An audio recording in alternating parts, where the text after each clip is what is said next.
कहानी टोला गांव के किसान रमेश कुमार की है। रमेश बैंक से वापस अपने घर लौट रहा था और तभी उसे याद आया कि उसके फोन का रिचार्ज खत्म होने वाला है। रमेश तभी गांव के रिचार्ज वाली दुकान पर चला जाता है जहां उसके बेटे का दोस्त काम करता है। अरे माधव बेटा, कैसे हो? अरे काका नमस्ते, आइए आइए। अरे नमस्ते बेटा। अरे बेटा, ये मेरे फोन के पैसे खत्म होने वाले हैं। अभी घर जा रहा था तो एकदम से याद आ गया, तो जरा डाल दियो इसमें पैसे बेटा। हाँ हाँ, लाइए लाइए, मैं कर देता हूँ। 1 महीने का कर दो ना रिचार्ज। हाँ हाँ, 1 महीने वाला ही कर दे बेटा। वैसे काका, आप इस वक्त तो खेत में होते हो, तो आज कहाँ से आ रहे हो? अरे बेटा, मैं वो बैंक से आ रहा हूँ। वो सरकार ने नई योजना चलाई है ना, वो किसानों के लिए। अरे वो प्रधानमंत्री जनधन योजना, तो बस उसी में अपना नाम लिखवा कर आ रहा हूँ बेटा। अरे वाह वाह, ये तो बहुत ही अच्छी बात है। अरे हाँ बेटा, बढ़िया है। इस पैसे से बुआई का बीज और घर का खर्चा निकल जाए तो मैं विकास की आगे की पढ़ाई के लिए पैसा बचा पाऊंगा। क्योंकि तुझे तो पता ही है कि तेरे दोस्त को तो बस शहर के कॉलेज में ही पढ़ना है बेटा। हाँ हाँ, वो तो पता ही है। और पिछले 1 साल से तो जमकर तैयारी कर रहा है वो कॉलेज की। वैसे बेटा, तूने क्यों नहीं की आगे की पढ़ाई? अरे कहाँ पढ़ाई करता काका, पापा की तबीयत खराब रहती है तो घर की सारी जिम्मेदारी मुझे ही उठानी पड़ती है। अच्छा अच्छा, अरे ये तो है ही। चलो बेटा, मैं भी चलता हूँ। अच्छा। रमेश अपना फोन लेकर वापस घर चला जाता है जहां उसकी बीवी और बेटा उसका इंतजार कर रहे होते हैं।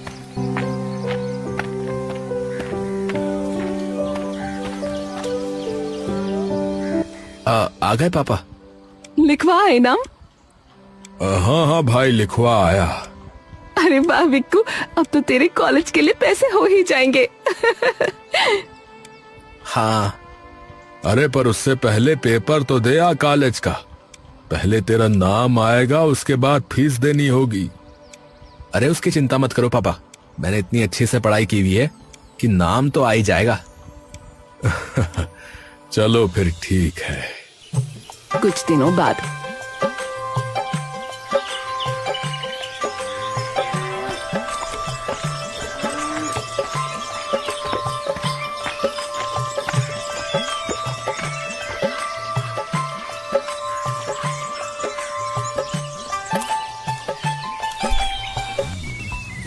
अरे रमेश भाई, रमेश भाई। हाँ भैया, क्या हुआ? अरे फोन आ रहा भैया तुम्हारा। अरे किसका भैया, जरा पढ़ना। अरे बस नंबर आ रहा है, नाम नहीं है।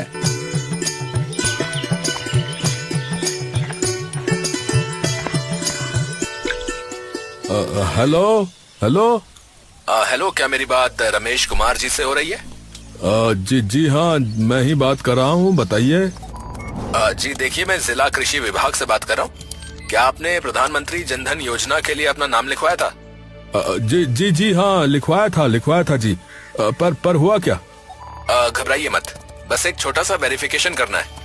आपके मोबाइल पर अभी एक नंबर आएगा, वो मुझे पढ़कर बता दीजिए। बस फिर आपका खाता इस योजना में जुड़ जाएगा। अच्छा अच्छा, बताइए। जी, आपके फोन पर एक नंबर आया होगा, क्या आप मुझे वो बता सकते हैं? रमेश अपना फोन देखता है। 1 मिनट भैया, 1 मिनट। हाँ हाँ हाँ, आया है। 4 नंबर लिखे हैं भैया, 4 नंबर हैं। हाँ जी वही। रमेश उस अधिकारी को वो नंबर बता देता है। जी धन्यवाद आपका। कुछ ही देर में आपका बैंक खाता योजना में ऐड कर दिया जाएगा। जी जी। रमेश वापस अपने घर आता है।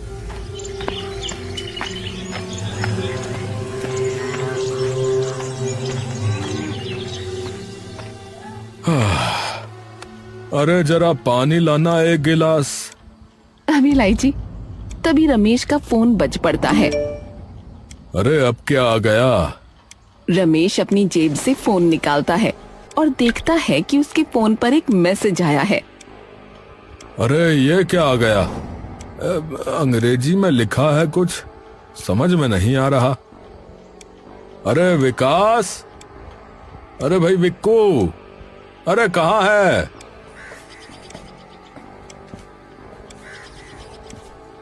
हाँ पापा।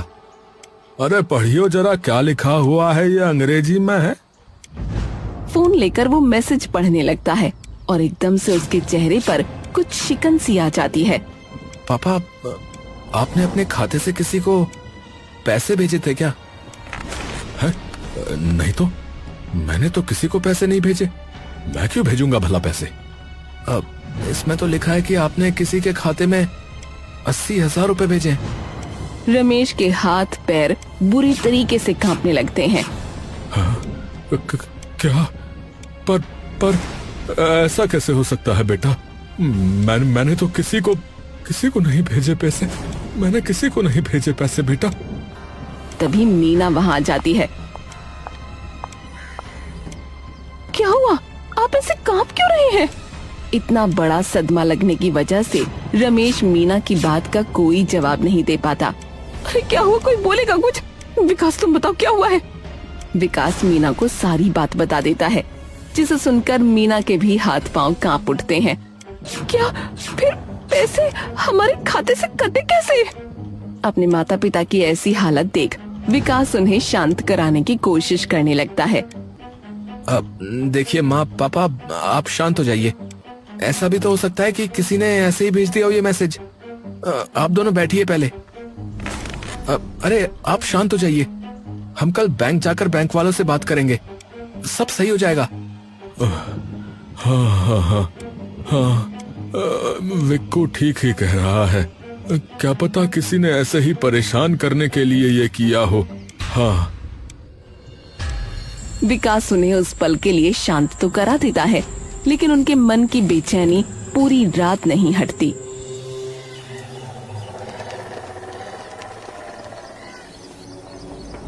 और अगली सुबह होते ही विकास और रमेश तुरंत बैंक चले जाते हैं।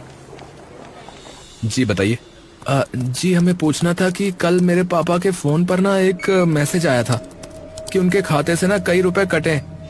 तो बस वही पूछना था कि क्या सच में पैसे कटे, क्योंकि मेरे पापा ने तो किसी को भी पैसे नहीं भेजे और ना ही निकाले। बैंक कर्मचारी कुछ देर के लिए उन्हें गंभीरता से देखता रहता है। अपना खाता नंबर बताइए, मैं देखता हूँ। रमेश अपना खाता नंबर बता देता है। बैंक कर्मचारी खाता नंबर अपने कंप्यूटर में डाल देता है और कुछ देर तक उसी कंप्यूटर की तरफ गंभीरता से देखता रहता है। क्या हुआ भाई साहब? जी हाँ, कल आपके खाते से 80,000 किसी को भेजे तो गए। यहाँ तो डेबिट दिखा रहा है। ये सुनते ही रमेश बुरे तरीके से टूट जाता है। क्या? नहीं नहीं नहीं, हे भगवान, ये क्या हो गया? अब हमारा क्या होगा? हमारे पास तो ले देकर बस इतने ही पैसे थे। अब तेरी पढ़ाई का क्या होगा आगे की? अरे पापा संभालिए खुद को, आप उठिए पहले। विकास रमेश को उठाकर एक तरफ बिठा देता है और वापस उस बैंक कर्मचारी के पास चला जाता है। देखिए सर, मेरे पापा ने किसी को पैसे नहीं भेजे और ना ही खाते से पैसे निकाले, तो फिर पैसे कट कैसे गए? सरकारी कर्मचारी कुछ देर तक गंभीरता से सोचता रहता है। देखिए, आप एक बार अपने पापा से ये पूछिए कि क्या उन्होंने अपने खाते का नंबर किसी और को बताया था, या उनके फोन पर कोई मैसेज आया हो, या कोई फोन आया हो। जी मैं अभी पूछता हूँ। विकास अपने पापा के पास चला जाता है। पापा एक बात बताओ, पैसे कटने से पहले आपके पास कोई मैसेज या कोई फोन वोन तो नहीं आया था ना, जिसने आपसे पैसों की या खाते की कोई बात की हो? पैसे की तो कोई बात नहीं की बेटा किसी ने, लेकिन हाँ, कृषि विभाग से किसी अफसर का फोन आया था। वो कह रहा था कि मेरा खाता जनधन योजना से जोड़ने के लिए एक नंबर आएगा मेरे फोन पर, तो वो उसे बता दूं। तो वो मैंने बताया था उसे बस। ये सुनते ही विकास आधी बात समझ जाता है और तुरंत उस बैंक कर्मचारी के पास जाकर सारी बात उन्हें बता देता है।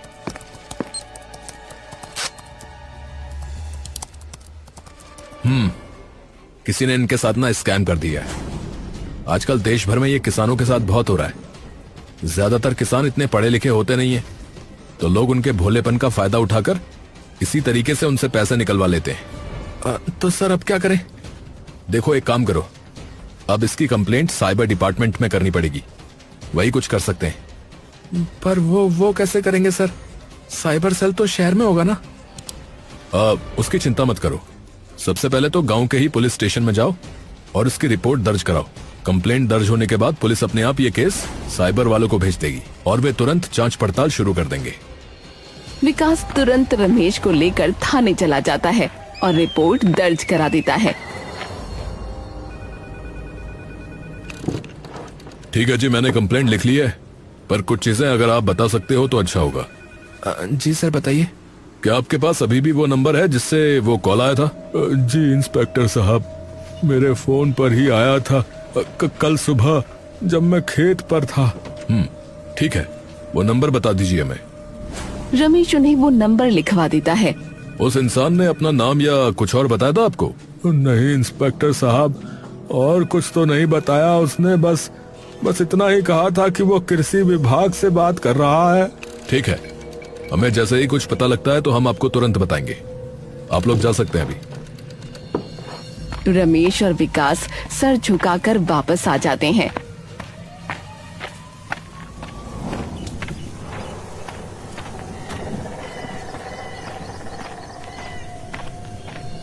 और जैसे ही मीना को सारी बात पता चलती है, वो भी फूट फूट कर रोने लग जाती है। न जाने किसकी नजर लग गई एकदम से हमें। गरीब इंसान का कोई फायदा उठाता है। चिंता मत करो माँ, पुलिस अपनी पूरी कोशिश कर रही है गुनहगार को पकड़ने की। कुछ ना कुछ जरूर पता लग जाएगा। अरे अब तेरी आगे की पढ़ाई का क्या होगा बेटा, और फसल कैसे उगाएंगे? बीज खाद बिजली का खर्चा कैसे उठाएंगे? अब हमारे पास तो एक भी पैसा नहीं बचा। अब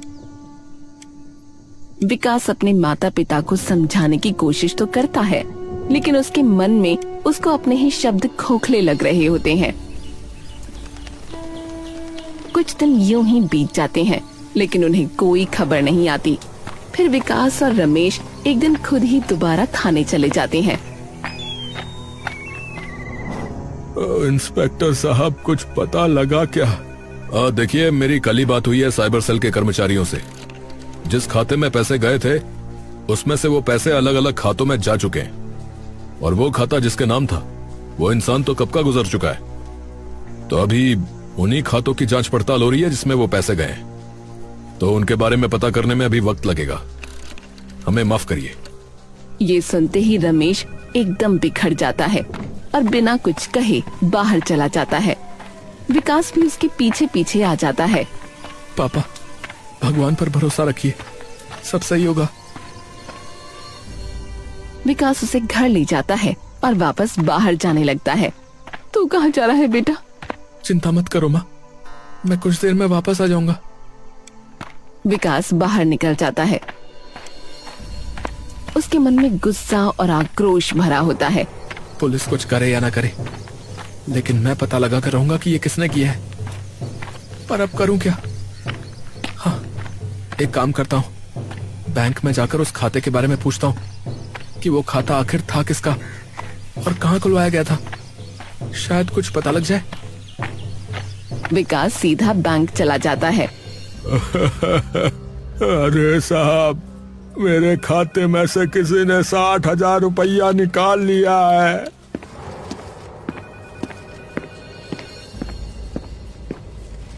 अरे राधे चाचा, क्या हुआ? अरे विकास बेटा, अरे मैं तो बर्बाद हो गया। अभी थोड़ी देर पहले ही मेरे बैंक खाते से किसी ने 60,000 रुपया निकाल लिया है बेटा। मुझे तो समझ नहीं आता कि मैं क्या करूं। 1 महीने के बाद बेटी का ब्याह है, कहाँ से लेकर आऊंगा इतने पैसे? क्या आपके पास भी कोई फोन वोन आया था क्या?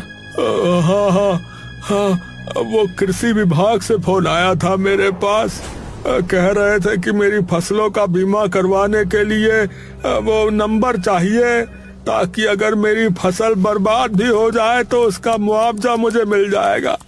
तो मैंने बता दिया साहब, मेरे फोन पर एक नंबर आया हुआ था, आप सही कह रहे हैं। इनके साथ भी वही हुआ है जो तुम्हारे पापा के साथ हुआ है। क्या हुआ है? क्या हुआ है ऐसा? बैंक कर्मचारी राधे को सारी बात बता देता है। ये सुनकर राधे सदमे में आ जाता है। चाचा, बिल्कुल चिंता मत करो, मैं आपके पैसे वापस लेकर आऊंगा। अरे पर कैसे?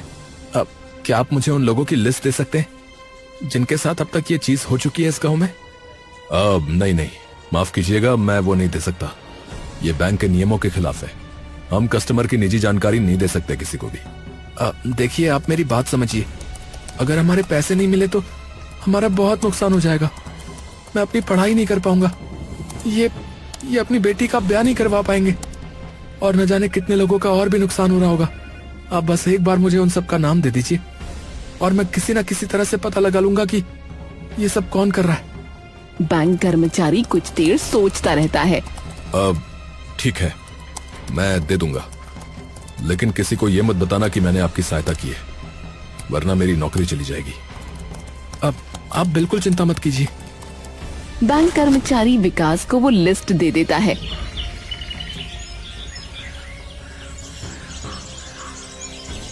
विकास के घर पर 5-6 किसान बैठे हुए हैं। रमेश और मीना भी वहीं बैठे हैं और विकास सबके सामने खड़ा है। देखिए, मुझे लगभग सारी बात पता है कि आप लोगों के साथ क्या हुआ है।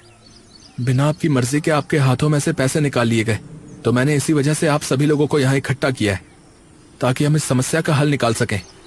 पर करेंगे क्या बेटा? सबसे पहले आप लोग ये बताइए कि क्या आपसे किसी ने कोई नंबर मांगा था, और अगर मांगा था तो क्या कहकर मांगा था? अरे भाई, मैंने ट्रैक्टर खरीदने के लिए सरकार की जो वो सब्सिडी वाली योजना नहीं होती है, उसमें आवेदन किया था। तो एक आदमी का फोन आया था। अब वो कहने लगा कि कृषि दफ्तर से बोल रहा हूँ और तुम्हारे आवेदन की जांच चल रही है। बोला कि बस आखिरी वेरिफिकेशन बाकी है और अभी तुम्हारे फोन पर एक नंबर आएगा, तो वो नंबर मैं बता दूंगा तो जांच पूरी हो जाएगी।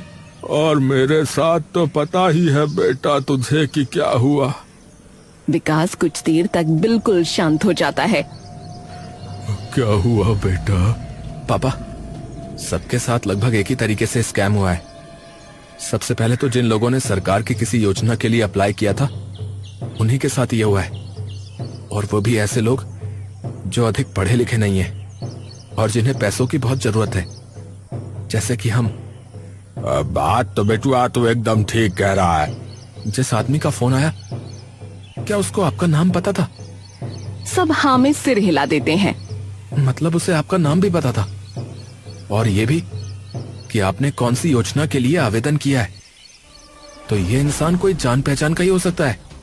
कहीं बैंक कर्मचारी ने ही तो ये सब नहीं करवाया? नहीं पापा, उसने नहीं करवाया, क्योंकि यहाँ बैठे 2 किसानों के खाते दूसरे बैंक में हैं। आपके परिवार के अलावा आपने ये बात और किसको बताई थी?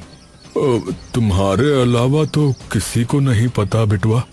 हाँ भैया, मेरी जोरू को ही पता है बस। मैंने भी अपने परिवार के अलावा किसी को नहीं बताया। मैंने भी नहीं, और मैंने भी नहीं बताया किसी को। एक बार ध्यान से सोचिए। अरे हाँ विक्कू, वो फोन में पैसे डालता है ना माधव, तेरा दोस्त, उसके सामने एक बार जिक्र किया था मैंने। हाँ, उसे तो मैंने भी बताया था जब मैं अपने फोन में पैसे डलवाने गया था। कौन? वो माधव? अरे हाँ, अरे उसे तो मैंने भी बताया था।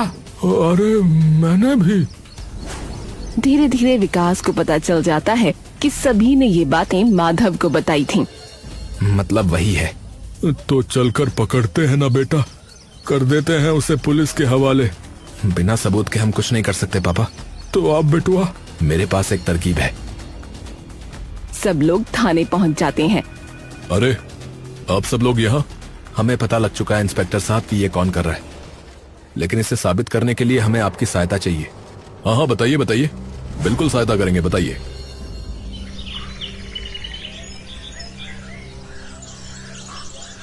माधव आराम से अपनी दुकान पर बैठा होता है।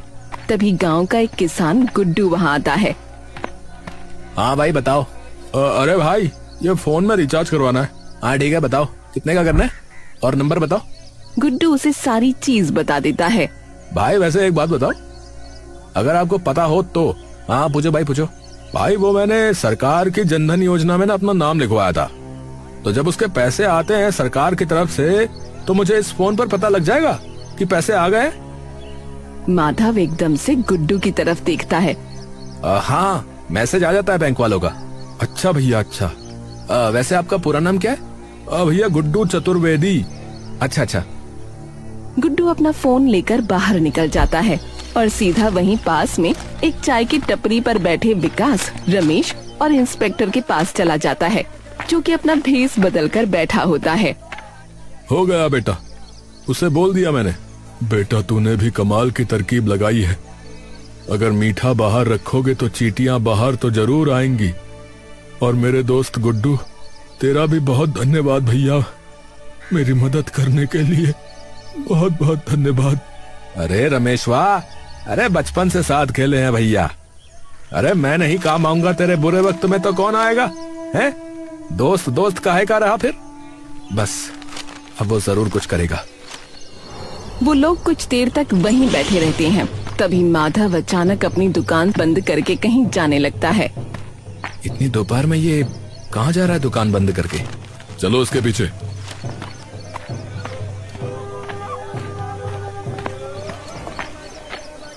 वो सब लोग माधव का पीछा करने लगते हैं।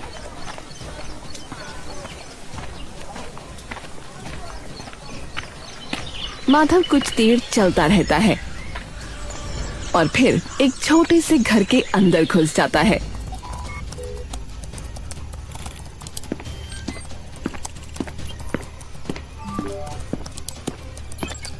अबे ओए, एक और मछली फंस गई आज जाल में। नाम है गुड्डू चतुर्वेदी। जनधन योजना के लिए नाम लिखवाया है। हाँ बता, नंबर उसका बता, मैं भेजता हूँ उसे ओटीपी तब तक। माधव तुरंत गुड्डू को फोन लगा देता है। दूसरी ओर वहीं छुपे हुए गुड्डू का फोन भी बज पड़ता है। बस इतना सबूत बहुत है। इंस्पेक्टर तुरंत फोन करके बाकी पुलिस वालों को वहां बुला लेता है। माधव और उसके साथी को गिरफ्तार करके थाने ले जाते हैं। थाने में वो सब किसान और लोग मौजूद होते हैं जिनके साथ माधव ने ये स्कैम किया था। अरे मैं तो तुझे बेटा बेटा बुलाता रहा। अरे तुझे शर्म नहीं आई ये करते हुए? ऊपर से भोला बनकर दिखाता था कि मेरे पापा बीमार हैं, इसलिए घर की जिम्मेदारी मेरे ऊपर है। गलती हो गई, माफ कर दीजिए, गलती हो गई। ए लड़के, इस गलती की माफी नहीं मिलती, सजा मिलती है, समझे? पर इंस्पेक्टर साहब, हमारे पैसों का क्या होगा? चिंता मत कीजिए, पहले तो हम इससे पूछताछ करेंगे। अगर इसके पास अभी भी पैसे होंगे तो यहीं से आप सभी के खातों में वापस भेज दिए जाएंगे, और अगर नहीं हुए तो बैंक से बात करके भी आपके पैसे आपको दिलवा दिए जाएंगे। ये सुनते ही सब लोगों के दिल में थोड़ी ठंडक पड़ जाती है। कुछ दिनों में उनके पैसे वापस उनके खातों में आ जाते हैं।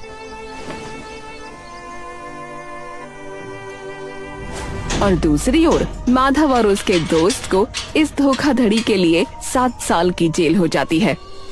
इस घटना से सीख लेकर विकास गांव वालों को साइबर स्कैम से सावधान करने लगा और उन्हें समझाने लगा कि ओटीपी या बैंक की जानकारी किसी अनजान व्यक्ति को कभी न दें।